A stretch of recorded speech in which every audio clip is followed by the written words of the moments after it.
Assalamualaikum warahmatullahi wabarakatuh. Apa khabar semua? Hai. Hey. Waalaikumsalam. Apa khabar semua? Harap terima kasih kepada mereka yang setia menunggu untuk kami punya Facebook Live daripada WK Oleh Center. Okey, sebelum kita bermula macam biasa topik hari ini, kita perkenalkan diri seberingkas. Saya merupakan Aiman Rambi, Assistant Psychologist. Silakan. Assalamualaikum. Nama saya Farah. I'm a clinical psychologist untuk WK Oleh Health Center. And this is my colleague. Hi, my name is Shazima. Saya juga seorang clinical psychologist di WK Oleh Health Center.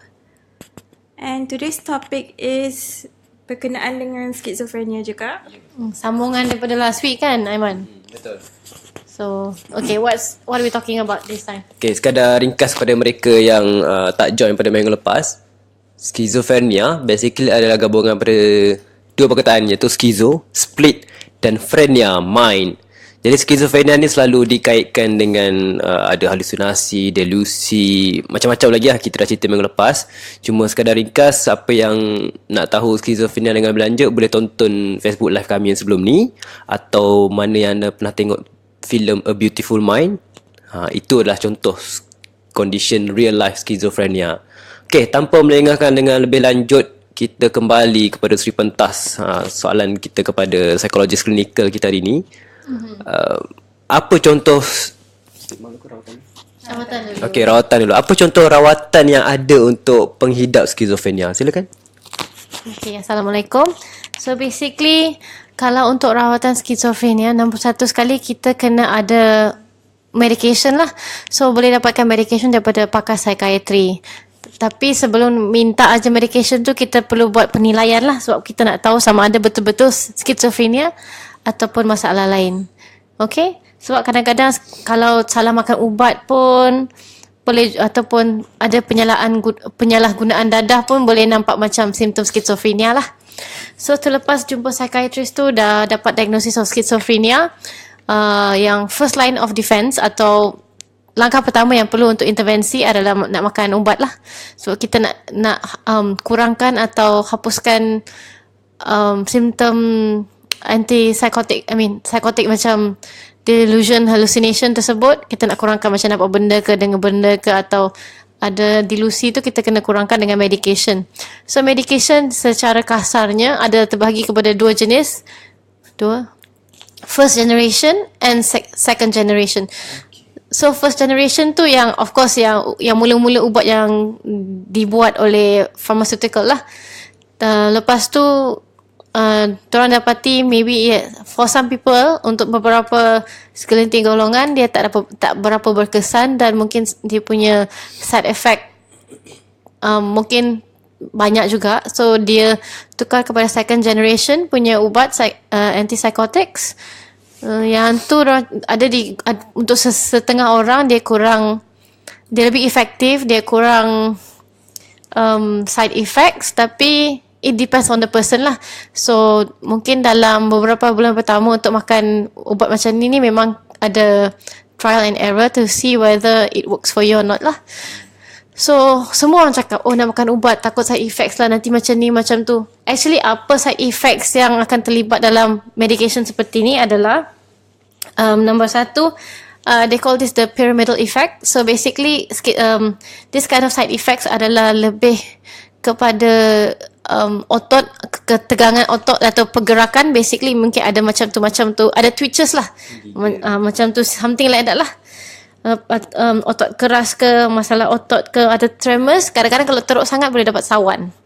And then the second part is dia affect the central nervous system. So mungkin yang ni terkena macam mengantuk sangat, macam makan ubat tidur, nak tidur aja, ataupun energy tak hilang. Ini macam nak tidur je. Macam sedatif lah. Ataupun mungkin dapat masalah tidur pula, nightmares ke, atau ada yang boleh dapat masalah memory juga, ataupun ada yang dapat masalah kemurungan.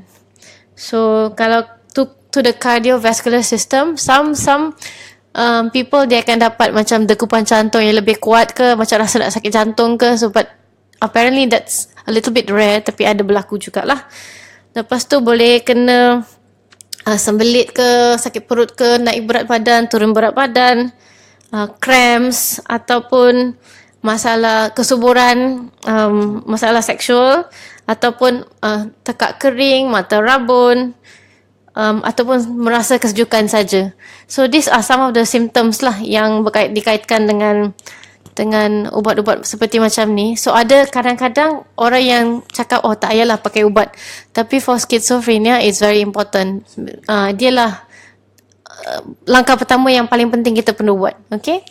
Apa rasanya Puan Farah akan buat jika ada patient yang datang cakap memang saya takut dengan side effect, saya tak nak makan ubat? Good question. So selalunya saya akan cakap you can try low doses first so that dia punya side effect tak kuat, and then kita monitor, tengok apa yang akan berlaku dengan puan atau tuan lah. Usually kalau saya rasa memang ramai yang akan takut lah nak makan, dengar daripada side effects yang dah cakap tadi, saya pun takut kan. So macam mana nak, how do we like inform them yang ubat ni memang sangat penting sangat, because maybe untuk dia nampak side effect, saya tak nampak dia punya kesan punya daripada ubat. Maybe you can answer that. Okay, maybe I will answer that. I pun nak jawab ya. Yeah. So that macam Puan Farah cakap, memang kesan-kesan sampingan dia nampak macam sangat-sangat kuat lah.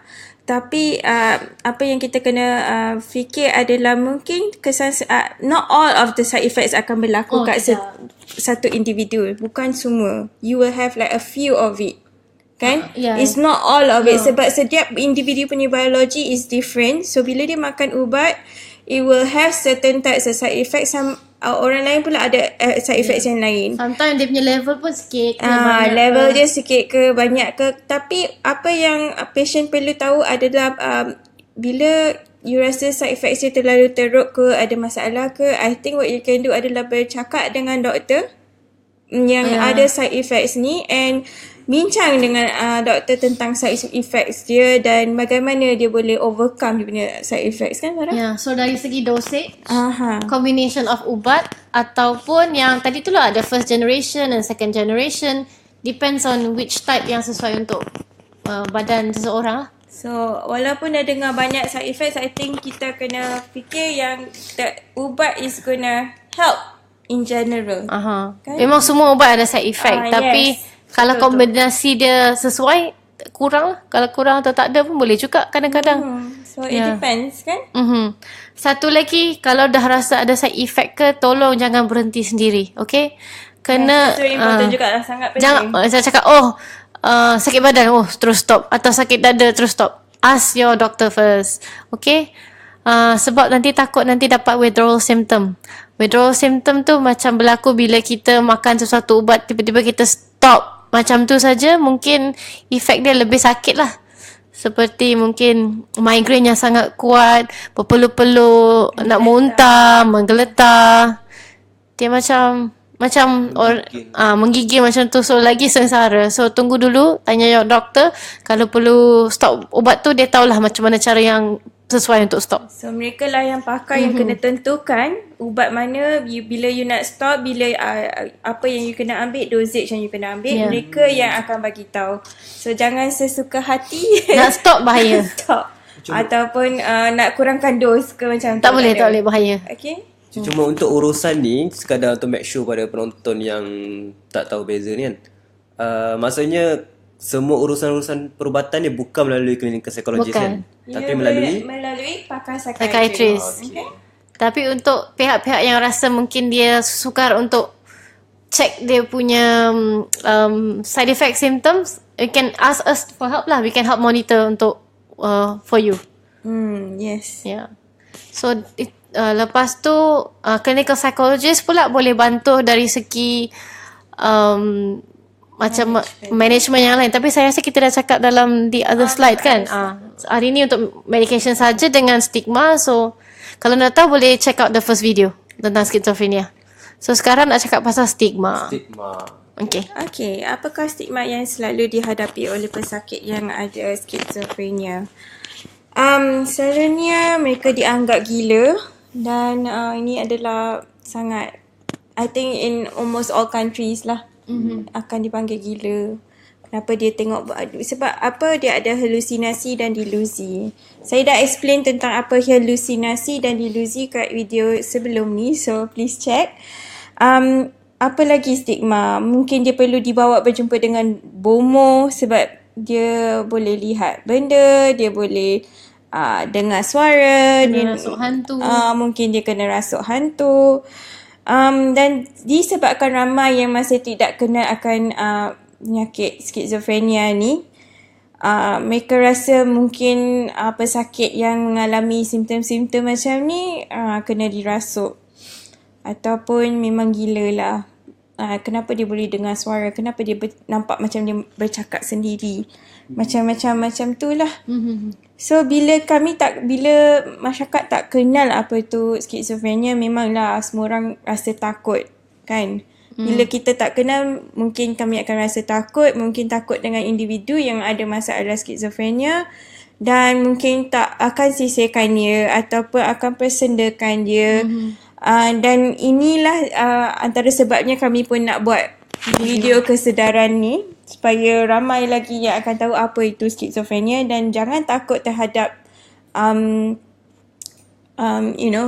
apa itu skizofrenia dan individu yang mempunyai skizofrenia. Tak ada apa yang kita perlu takut. Kita boleh cuba tolong mereka. Selain tu, ramai yang masih tidak tahu yang rawatan untuk skizofrenia boleh didapati di hospital. Okay, tak payah nak pergi jumpa bomoh ke apa ke. Pergi jumpa dengan pakar psikiatri di hospital. Okay, selain tu, antara cabaran-cabaran pesakit skizofrenia adalah mungkin dia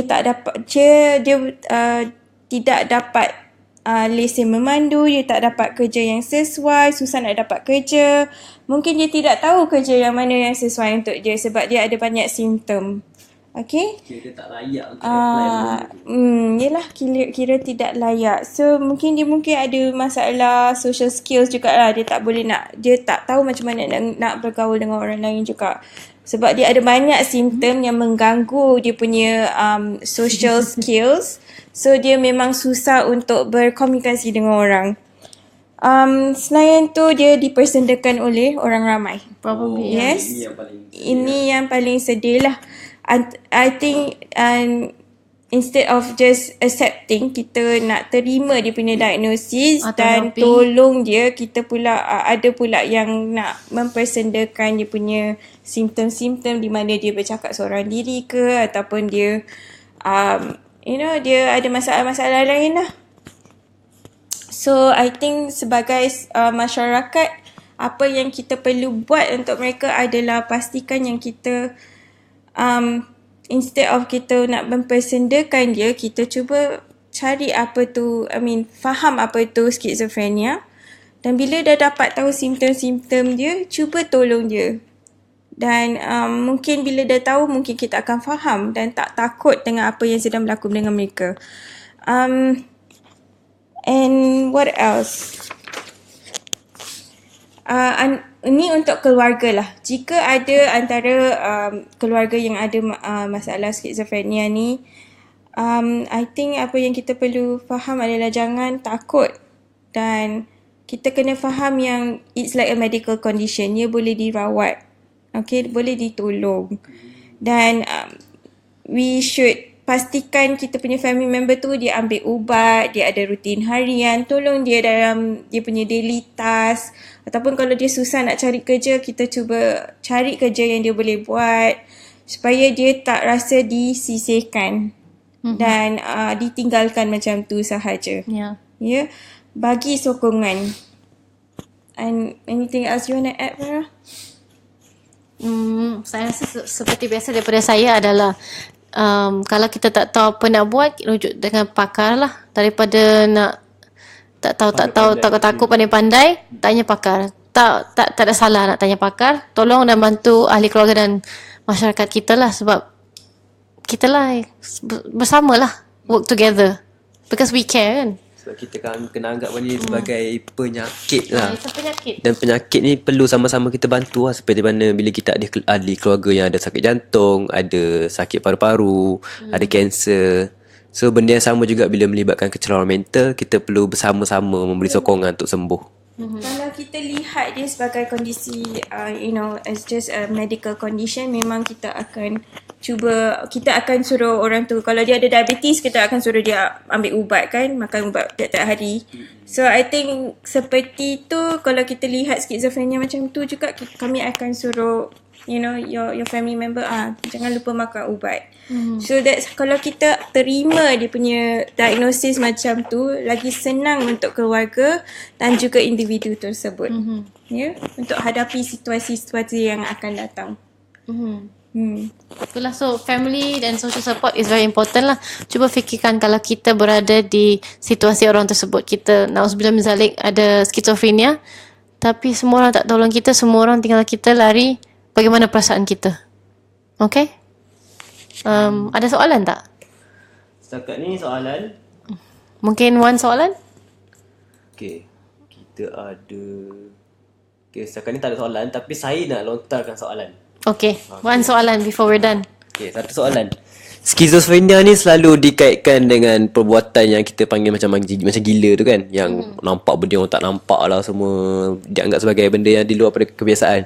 Jadi saya sekadar lontaran soalan, terfikir jugalah macam mana kita nak differentiate antara skizofrenia yang betul-betul medically diagnosed ni dengan rasukan hantu seperti histeria, memang kena rasuk jin, sebab condition hampir sama.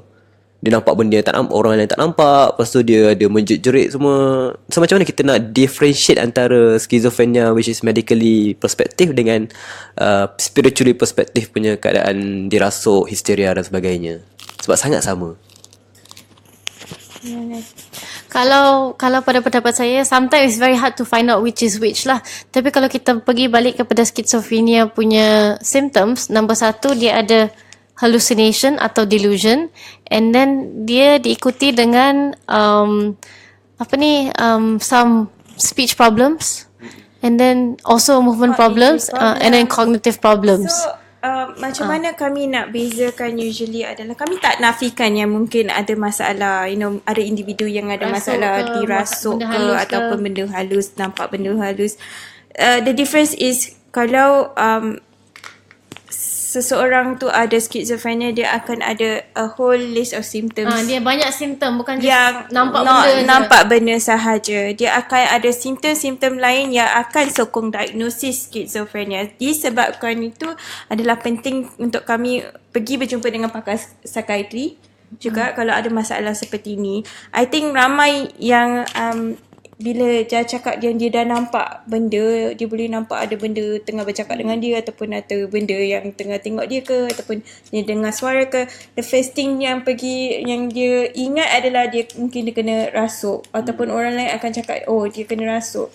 So I think that is what kami nak avoid sekarang ni, adalah yang kami kena bagi tahu yang bukan just nampak dan dengar suara ataupun fikir tentang benda macam tu. Ada simptom-simptom lain yang also mesti will hadir be present bersama. lah, akan ada juga. So macam cakap merapu, speech tak betul, ada movement katatonia ke. And kalau you nak bawa pergi jumpa bomo, tak apa, pergi bawa jumpa bomo, and if the symptoms are still there, then you tahulah benda tu bukan mungkin bukan rasukan ke ataupun macam tu. Because I think dari segi masyarakat kami, ramai yang masih tak tahu apa tu schizophrenia, dan lagi banyak akan pergi ke the spiritual way untuk dapatkan bantuan jika dia rasa benda tu macam kawan dia kena rasuk atau family member dia kena rasuk. So I don't think it's a problem untuk pergi berjumpa, tapi mereka tak berkesan, then you should think lah logically mungkin adalah masalah selain daripada tu di mana they need medical help. So I don't know. What do you think? Sama lah macam tu lah. Again, is it a one-off nampak nampak somebody cakap dengan kita, and because that's that. schizophrenia is a lifelong disability. Dia akan berterusan. Simptom tu akan berterusan. You bawa pergi bomo ke, you bawa pergi someone else untuk It comes out. it still is going to be there. Macam tu sahaja. Dia punya simptom tak akan kurang selagi tak makan ubat kan, Farah? Yeah, that's right. It probably will get worse. Betul lah. Okay. Okay, sekadar penutup lah yang apa yang saya boleh petik mengenai skizofrenia ni. Saya tertarik dengan kata-kata seorang konsultan psikiatris dekat Hospital Putrajaya, nama dia Dr. Rostam. Dr. Rostam mengatakan sebab dia banyak berurusan dengan pesakit depression, skizofrenia dan macam-macam lagi ceramah mental yang lain. Saya suka pendekatan beliau. Beliau katakan untuk mana-mana keluarga yang lepas dah diagnose sesuatu, let's say kita kata skizofrenia kan, beliau tak ada masalah untuk pesakit tersebut dan keluarga pesakit itu mendapatkan rawatan luar, contoh rawatan perubatan Islam ke, bomoh ke. Tapi dia kata dengan 2 syarat sahaja. Yang pertama, rawatan tu mestilah tidak bercanggah dengan Quran dan Sunnah, yang bukannya menyebabkan guna benda-benda pelik-pelik. Dan yang kedua, dia boleh terima rawatan luar asalkan dia tidak meninggalkan rawatan psikiatris tersebut. Sebab kita tak nak dia jadikan 100% ke arah ni je, so psikiatris kita tinggal. Yes, and the thing is that rawatan perubatan yang tradisional ke apa yang dia pergi tu, is it gonna cause more harm than actually help the patient? Mereka kena fikirkan yang tu jugalah. Kalau you akan cause lagi banyak stres kepada individu tersebut, you kena fikir juga macam mana, kan? I don't think it's a good thing kalau kita bawa dia pergi sini, bawa dia pergi situ, dia lagi stres, dia lagi teruk jadi condition dia. Physically, mentally. So better safe than sorry. Kalau you nak pergi dua-dua, pergi dua-dua. I mean, it's better to go to the hospital and juga pergi jumpa rawatan perubatan tradisional. That's what I think. Alright, jadi kita dah sampai ke penghujung. Nampaknya topik skizofrenia ni tak banyak soalan. Sebab ni terlalu berat. Oh, ada orang tanya soalan lah. Boleh terima? Satu soalan. Okay. Apakah daripada Puan Nur Arina Alia, apakah perbezaan skizofrenia dengan depression psikotik? Oh, okay. Okay, so for this one, depression with psychotic, dia punya main symptoms are depression. Tapi dia ada Element of seeing or hearing something. Seeing or hearing something. Tapi dia punya simptom kebanyakannya is under depression. So dia akan fall ke dalam kategori di mana dia ada depression dengan psychotic. Yes, that's right lah. Sebab yang macam tu untuk kita tengok juga kalau macam setiap person tu mana satu masalah yang lebih berat. Is it the depression or is it the psychotic features? Kalau psychotic features tu dia cukup tak untuk dapat schizophrenia atau just one part of it? Sebab bila kami diagnose seseorang tu, kami ada dia punya panduan dan kami selalunya akan rujuk balik kepada itu, and usually we'll see like what is the best fit. Sebab tu kami selalu bercakap dengan anda semua yang the first thing that you do is get a proper assessment lah, penilaian yang comprehensive. Yeah. So kita nak tahulah mana yang datang dulu, mana yang lebih serius, cukup kriteria atau tidak, macam mana dia punya combination. Only after that kita boleh bagi tahu which disorder it is lah. Tapi again secara kasar, kalau depression with psychotic symptoms, dia punya main problem is depression, not the psychotic symptom. So the psychotic symptoms tu kadang-kadang muncul, kadang-kadang tak muncul. So it's not persistent jugalah sometimes. So dia tak ada, sometimes it exists, sometimes it doesn't exist. Macam tu. Tapi dia punya depression tu is much more serious. More serious. Okay. Yeah. That's all. Alright. Okay, thank you. Jadi terima kasih kepada mereka yang menonton. Ada sebarang kata-kata akhir sebelum pengulungan ada? Dah. Tak ada, okay. Jadi terima kasih kepada mereka yang menonton kita punya Facebook Live hari ini. Seperti biasa, setiap hari Khamis kita akan mengadakan Facebook Live mengenai adult mental disorder. Dan waktu hari Jumaat, selepas solat Jumaat, jangka dalam pukul 3 atau 2.45, kita akan buat Facebook Live mengenai perkembangan kanak-kanak. Okay, jadi untuk topik esok, kita akan cover mengenai kanak-kanak dewasa, kanak-kanak autism apabila dewasa nanti. Macam mana masa depan mereka selepas diagnosis tu. Okay, jadi sekian, terima kasih kepada mereka yang menonton. Macam biasa, jangan lupa untuk terus subscribe dan tonton kami di Mental Health and You. Dan kepada mereka yang berminat untuk bertanya lebih lanjut mengenai kesihatan mental, kita ada anjurkan seminar kesihatan mental pada 12 Mei ni. Lepas undi PRU 9 Mei tu, ready 12 Mei tu ada seminar kesihatan mental. Kalau berminat, info ada dekat bawah ni, boleh WhatsApp. Info semua dekat situ. Sekarang kita ada promosi beli 4 tiket percuma 1. Okey, jadi sekian saja. Itu daripada kami. Terima kasih semua. Okay, bye. Assalamualaikum. Bye.